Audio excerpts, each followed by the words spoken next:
Hello, everyone. Welcome to 74 East, a podcast series. Today, we have a very special guest with us and a very interesting topic that we are discussing.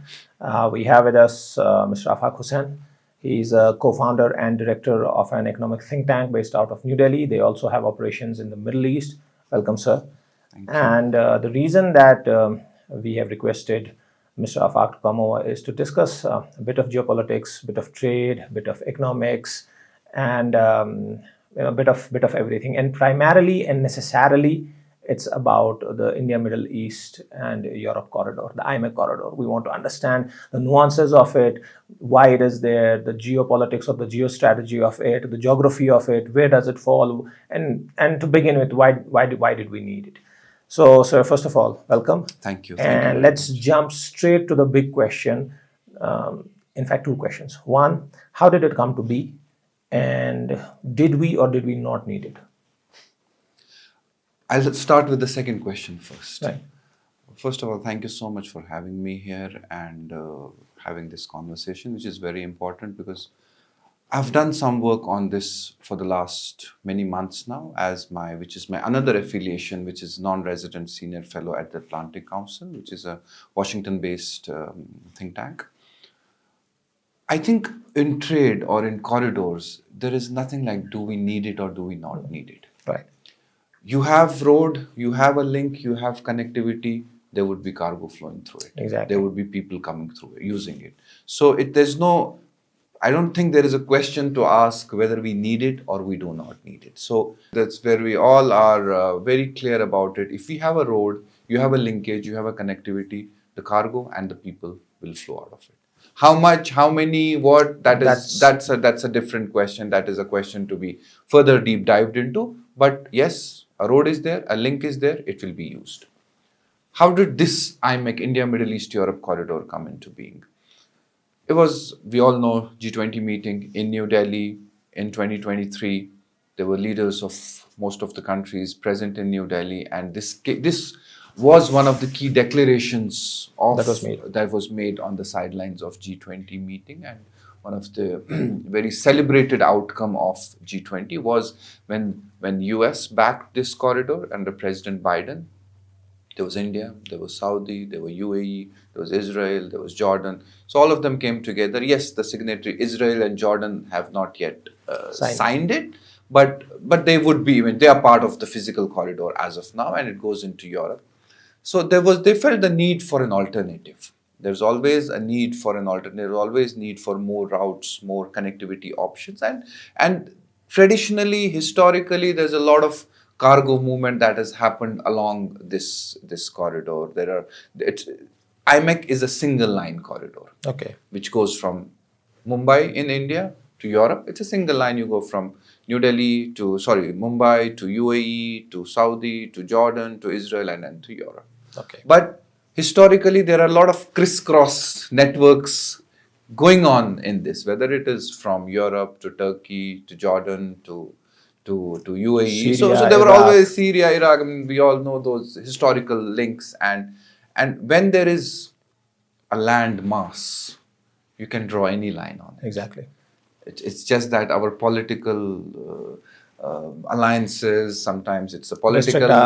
Yeah. So that's where this thought would have come. On the point that when you said that it's a straight line, you also want to understand that there's a conception among many that probably IMEC is something that has been ideated in G20 or has been conceptualized in G20. But as for the understanding, your understanding as we read the report, is that there's already some cargo that is flowing, not exactly on the line, but there's already the cargo flowing. The only thing the IMEC is trying to do is trying to make it into a big corridor. Is that right? Or see, IMEC is from India to UAE. It's a sea leg, ocean leg. Right. Then from UAE to Israel, it is a rail link. It's a rail link. Okay. As part of the corridor, the actual corridor that was signed at G20. And then again, it's a sea link or ocean. But what exists right now is, if you forget about the railway link, there's already a road. These are countries connected by borders. Right. These are land border countries. Right. So there is a road. There is a lot of cargo on the road which is currently moving within GCC countries. Okay. There are almost, as per certain estimates based on my conversations, there are more than 5,000, 6,000 trucks a day which are moving within GCC. Okay. Then there is a lot of cargo movement which is happening Jordan, Israel on the trucks. So there are these piecemeal Arrangements cargo happening. movements which are happening on the road. So this corridor tries to make it more formalized, try to make it, because there are also certain restrictions right now. Okay.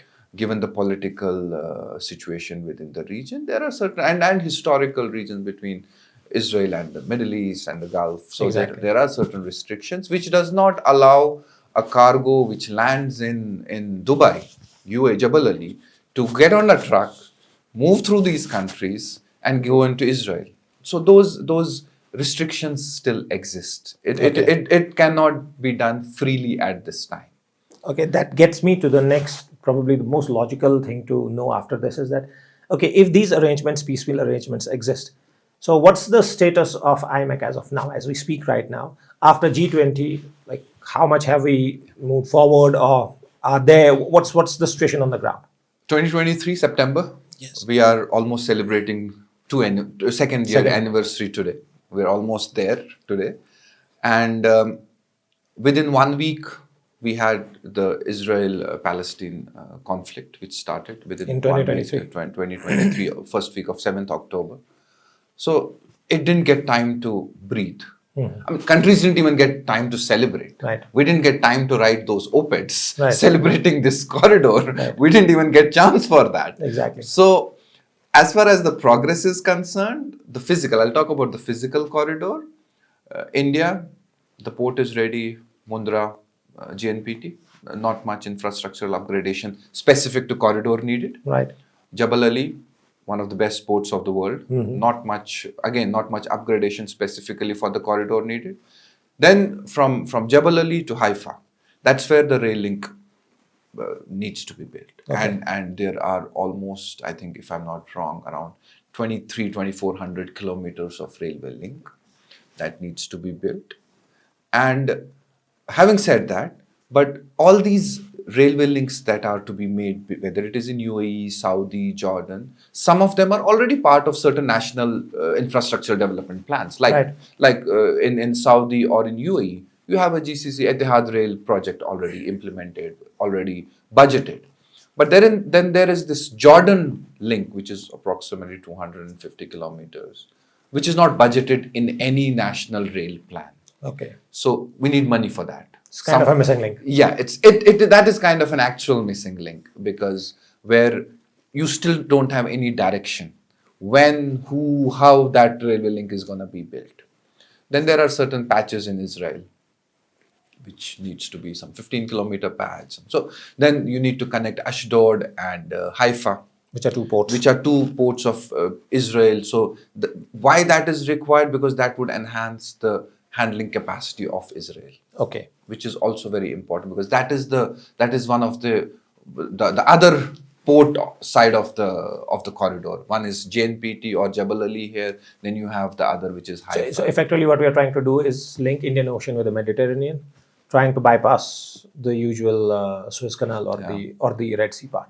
Okay. I think that's just one point on that. You brought this Suez and Red Sea. I think that was also one of the key, which I think I missed this point in the beginning. I wanted to get to. Yeah, it's because that's what actually was the thought behind this corridor. That's what would happen, because since 2021, 2022, there have been a lot of disruptions. We used to come via Suez Canal, and then the disruptions happened. Whether it was Houthis, whether it was that vessel getting blocked and blocking the Suez Canal for weeks. And we are currently using another route, which is Cape of Good Hope, which is a longer route. I'm not remembering the exact nautical miles by which it is longer, but it is relatively much longer. I think if not more, 20% is the longer length that it has than the Suez Canal.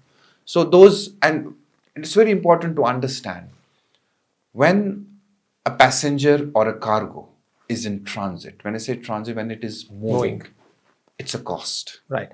That is what defines the main main cost component of any logistics movement, which Exactly. is fuel. So the longer the journey, the More the higher the fuel cost. cost and other operational cost. Exactly. So eventually, the longer journey via Cape of Good Hope, the higher cost from the Cape of Good Hope. Okay. So that was also one of the key ideas, key influencers to have some alternative. And the countries thought maybe this is one of them. Well, now that you've mentioned Suez Canal, it gets me to another point that although, as you rightly said, that countries or people did not get time to write about it too much. There is not much literature we see about IMEC because I think most of the people who otherwise might be interested in IMEC probably think otherwise, that maybe it's never going to see the light of the day or anything. But I specifically want to go to Suez Canal. That how do people those who are interested, those whose strategies or geopolitics is aligned with Suez Canal, how do they view currently IMEC, and how, according to you, should or can they view it differently? I think there's a lot of negativity towards IMEC at this time, and there are 2 or 3 critical reasons for that. That people across sections are saying that this corridor will not see light of the day. One of the major reasons is the Israel-Palestine Palestine conflict. The other factor that people think is driving that narrative is that the cost factor.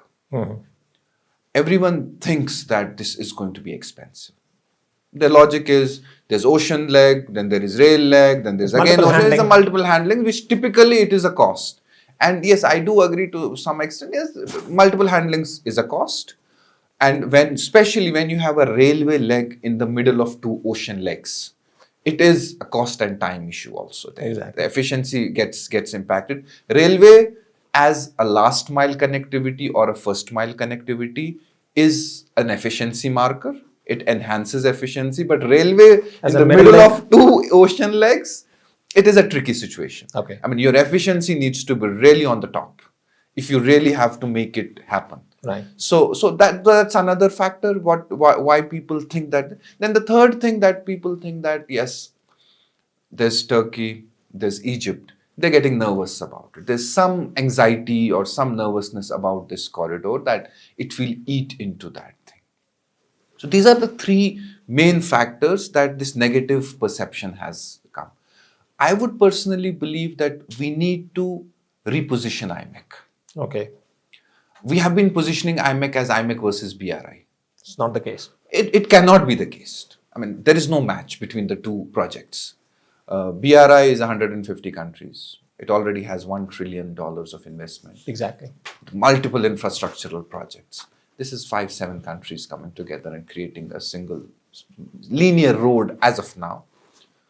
And investments are not going to be, and as per my recent report for N7 initiative at the Atlantic Council, we are saying that you need around $5 to $6 billion to make the first container move. Okay. I mean, I'm just saying to make the first container move. That's the bare minimum you need.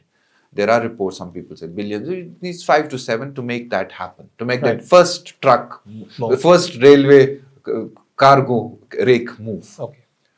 So there's no match in that. So that's where I say we need to reposition this corridor as a corridor which is an alternative. Okay. And try to not have these political narratives around this corridor. Because see, whenever there is a trade corridor or a logistics corridor, the politicians put it forth, propose it, build it. But eventually it is the business, it is the private sector who has to move or use it. So you need to give them that business sense. You need to give them business case. You need to dig deeper and compare various routes in terms of time, in terms of cost. Somebody is saying, yes, governments have said it's a 14% shorter route, which I think makes sense. It will be shorter, definitely. Then there are some reports which say it's going to be 30% cheaper, which is a lot of question marks are being raised on that. So we need to dig deeper and bring in a business case into it. What are the different alternatives? What are the options? And where does it fit in those options in terms of cost, in terms of time? It may be expensive, 10% expensive, but still there is audience for that.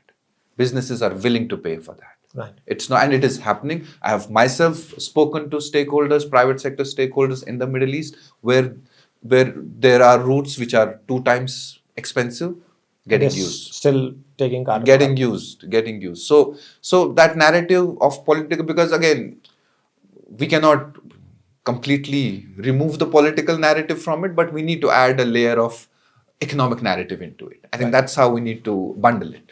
I think that's what we have tried in this particular podcast, is that we have talked about operations, we have talked about costs, we have talked about transit times. But I would like to go back to the couple of questions that probably there's so much that you know about it, and that's why we keep going here and there. So there's how do people from how does Suez Canal understand it, and do they or can they understand it differently? Is there a competition, right? One, that, and the other part you discussed is Turkey. So can it be in the coming times, when probably IMEC is operational, that it logically extends? As you said, it's a landmass, you can draw lines, you can take it anywhere, you can have connections, cross connections. What's your take? On the Suez Canal part, I'll come to Suez Canal. Yes, there is a lot of questions coming from Egypt. Why we are not part of it? You cannot ignore Turkey and Egypt in any corridor towards Mediterranean. I want to say here that, again, I go back to my report for N7 initiative at the Atlantic Council. We've done some estimations. How much cargo can this eventually move, this corridor? And our estimations are it would be around 1.5 million containers. Okay.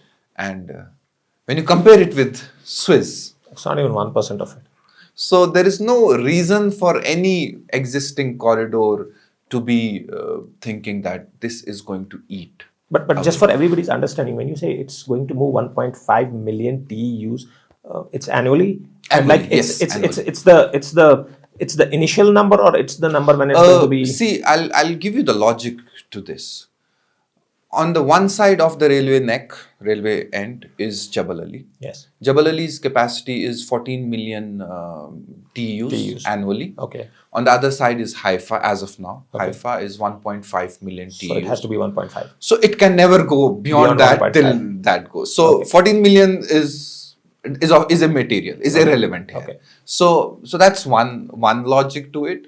The other logic is, when you have a railway line, there are limitations in terms of how much you can handle. Exactly. One vessel comes to Jebel Ali with 10,000 containers on an average. Right. So for 10,000 containers to discharge, you need 100 rakes. Right. Because approximately 100 containers per rake. 100 rakes at a platform, you just visualize what that means. So there would be limitation, there would be capacity limitation. So, and again, as an international experience, China, right? We think of China as one of the most efficient in terms of infrastructure, in terms of doing these kind of projects. Technology.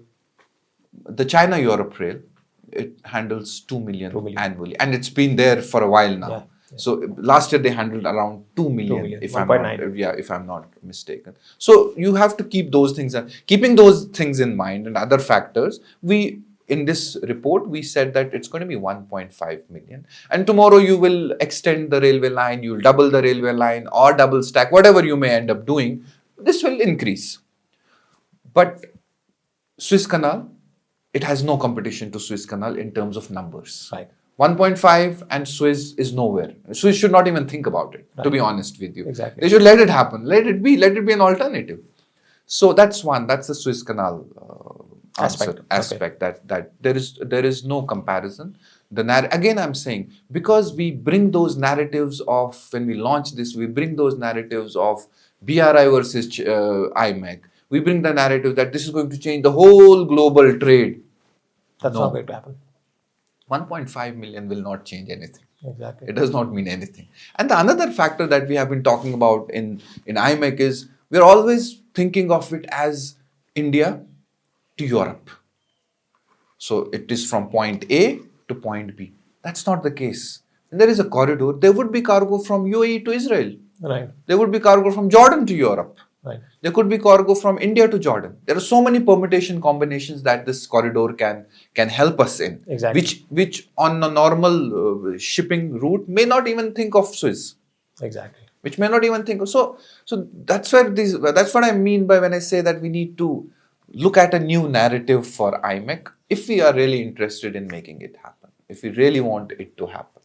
I've missed your second point. Yeah, my point was that because no sooner there was a declaration about IMEC, I think Turkey came out Yeah. and said that Yeah, there's Turkey. there's no corridor that does not include Turkey Turkey, when yeah. you talk of connecting Mediterranean to any southern entity. Hmm. So and Turkey has a direct access to now Turkey has come out with its own corridor that uses Turkey, Iraq, and into the Persian Gulf through Basra.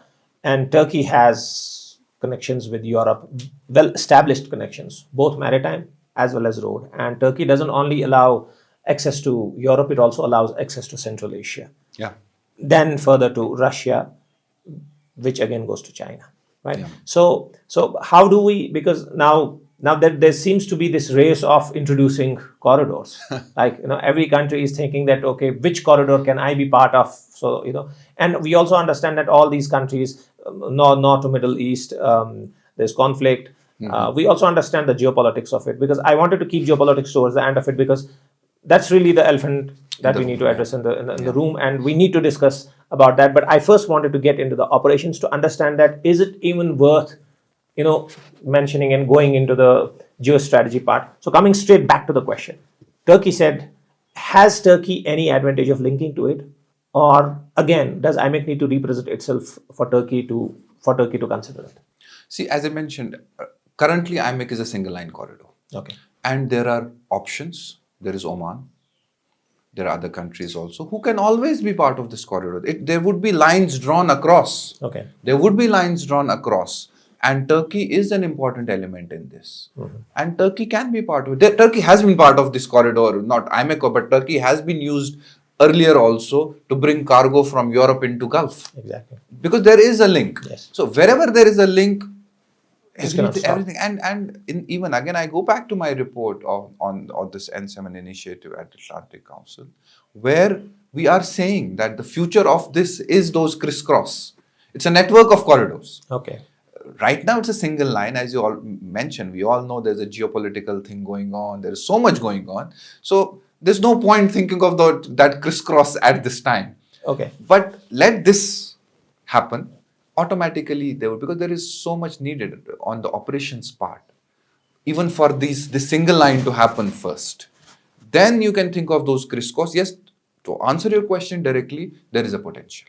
Okay. There is a potential of Clear potential. network of corridors within this whole mass of land.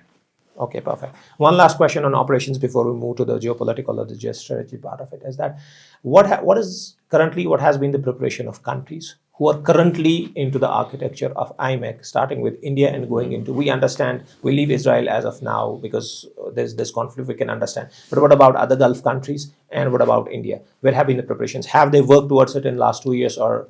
I'll start from India. Right. If we start from India, UAE have a free trade agreement. Yeah, they have which a has SAPA. been there for 2 years, 2-3 years back. And last year they announced a virtual trade corridor. Yes. So, which means that a virtual trade corridor would mean that you acknowledge, you accept each other's documentations when the third party documentation like testing agencies and others. So, which would also mean you're uploading somewhere in the digital ecosystem and access to both the customs.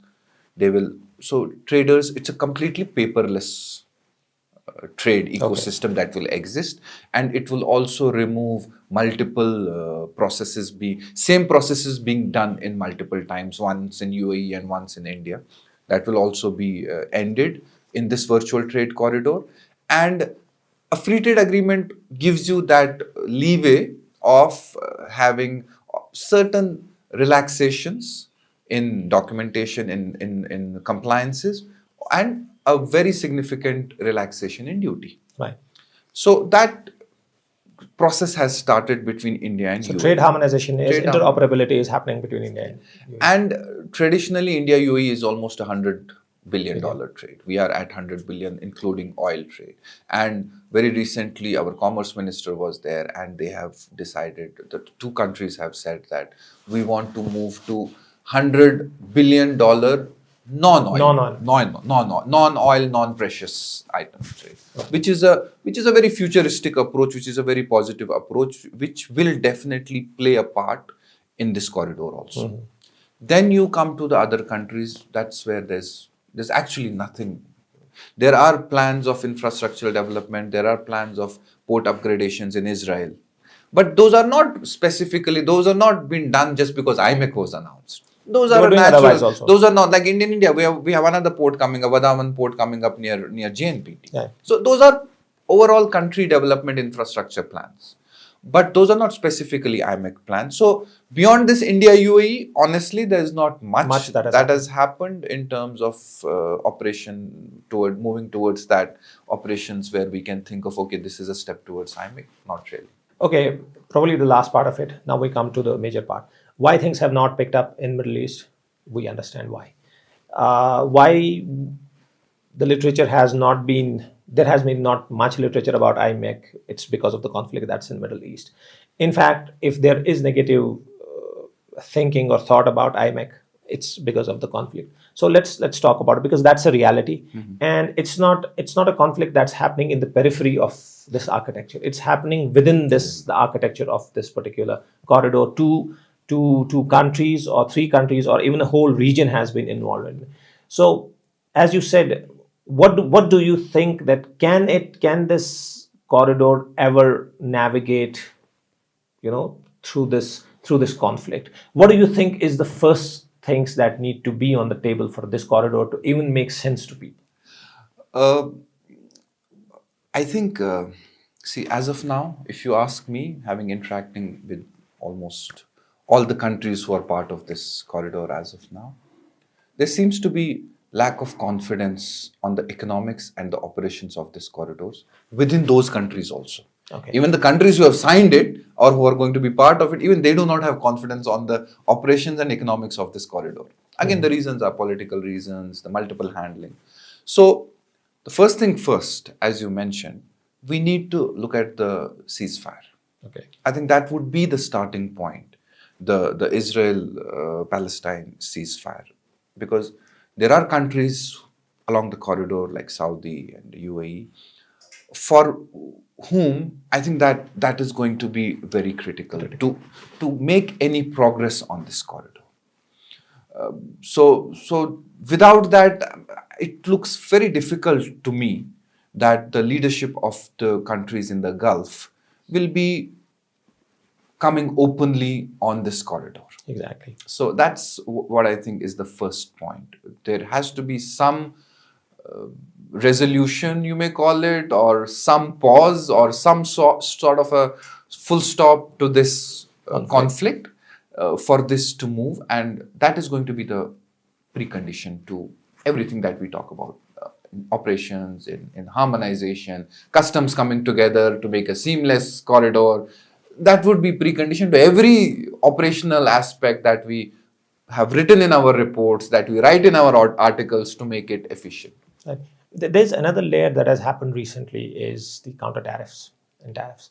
Do you think that plays any role to either impede the advancement of this particular corridor, or probably provides more rationale for its, the necessity or its importance? Or do you think that these are two separate things? I personally feel these are two separate. Yes, because maybe we are trying to link it because US is here and US is there. Yeah. US is a driving force behind IMEC, and US is also part of the tariff conflict which is going on between India and the US.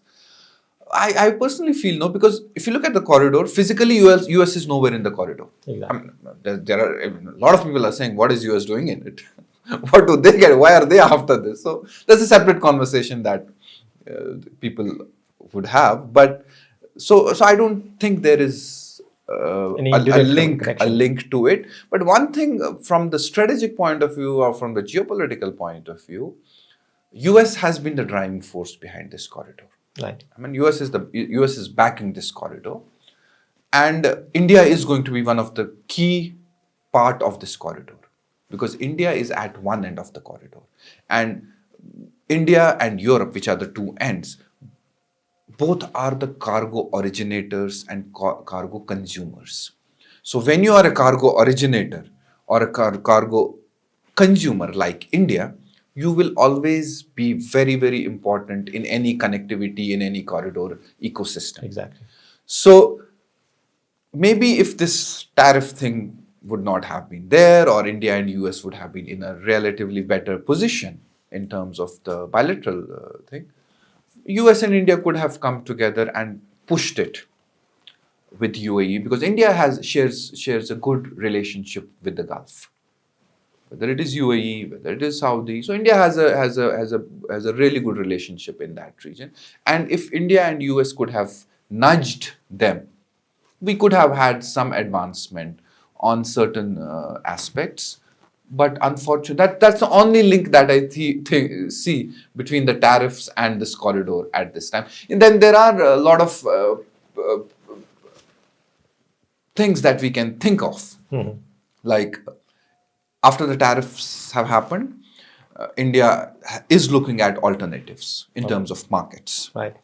Would this corridor play a role in that, in making my access into new markets? That's probably one thing. Can I improve my access into European markets through this corridor? That's another thing, by being more competitive. And we're also on the verge of bilateral trade and investment agreement with EU. So if you put those things together, maybe you can come out with some sort of a positive narrative. Yes, we have tariffs there.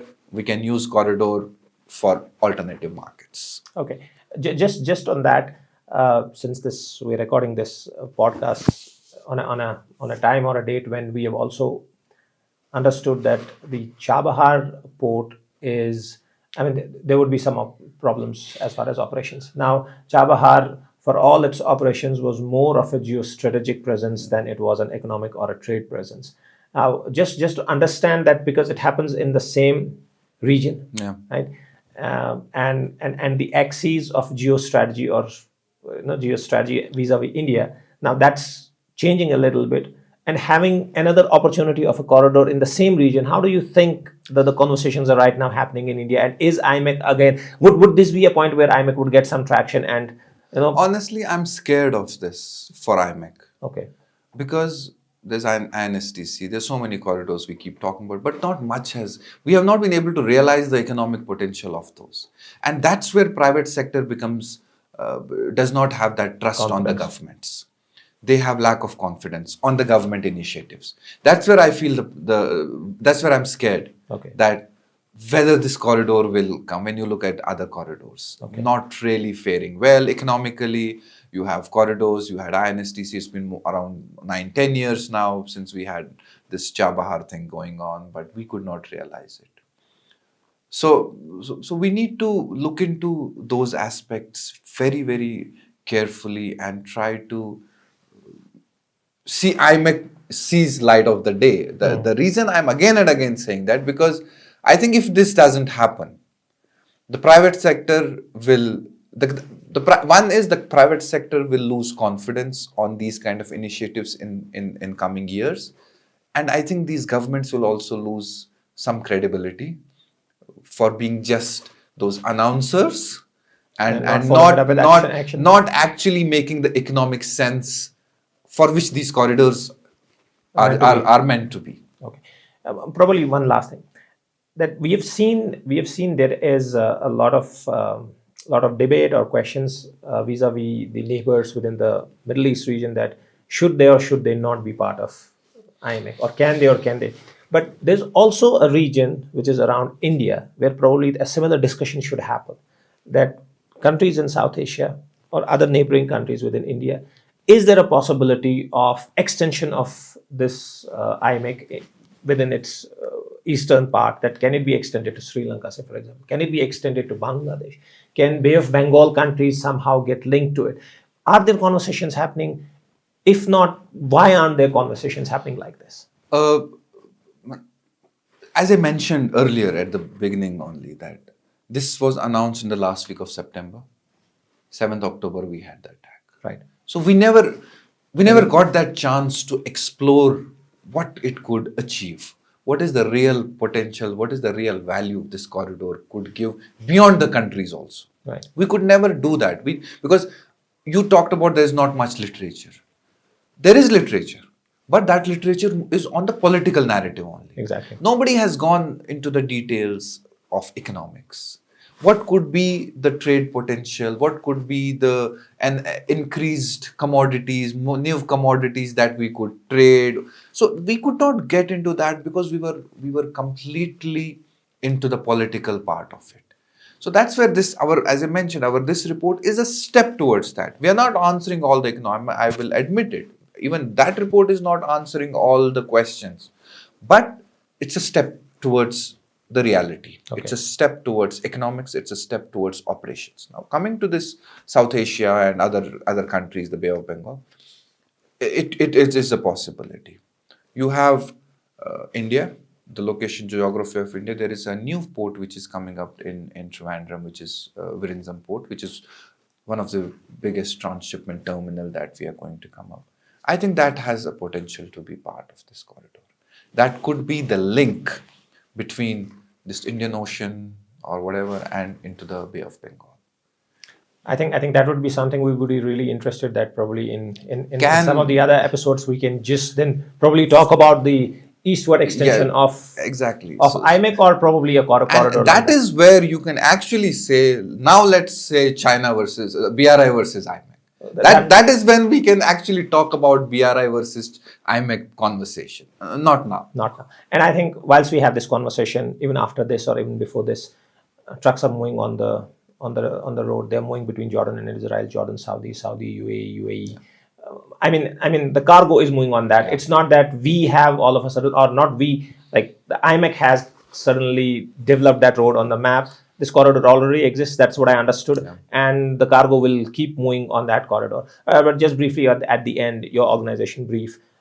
What do you generally do apart from IMEC, and what are your plans on geopolitical or any other updates that you have for us? I mean, in the near future. Brief, as you call it, Bureau of Research on Industrial and Economic Fundamentals. It's almost a 15-year-old organization, which is a trade policy, infrastructure connectivity, trade facilitation research institution. We have been working in different departments of the government of India on various trade and infrastructure related projects. Some of our key projects have been something called time release study, where we study 15 ports, 16 ports in the country, and we see how much time does it take for imports and exports. And so we have been part of this journey of India's trade ecosystem, this efficiency journey for last more than 10 years now. And we have contributed to the nation building for more than a decade now. And we take pride in saying that the ease of doing business rankings that India was in trading cross border at 146, it reached to 68. We have been part of that journey. We have played a small role in that journey. Very recently, I was also part of a report which Government of India has come out with on assessment of cost of logistics in India. And I was honored to be one of the authors of that report, which was released just last week by the Commerce Minister. Apart from that, we work on India's land border side also, India-Myanmar, India-Bhutan, on in terms of cross-border trade infrastructure. So if I have to say the keywords, it's the connectivity, infrastructure, trade facilitation, and digital trade ecosystem. Those are the keywords. Wonderful. I thank you once again for taking out time. Thank you so much for having me here. It was lovely having this conversation with you. Same here. This was our special interview or special discussion with Mr. Afaq on IMEC geopolitics. And we hope that you like this episode. We hope that you like our other episodes. Do share our videos, subscribe to our channel, put your comments if you want any particular guests or particular topics that you want us to cover. Till next episode, over and out.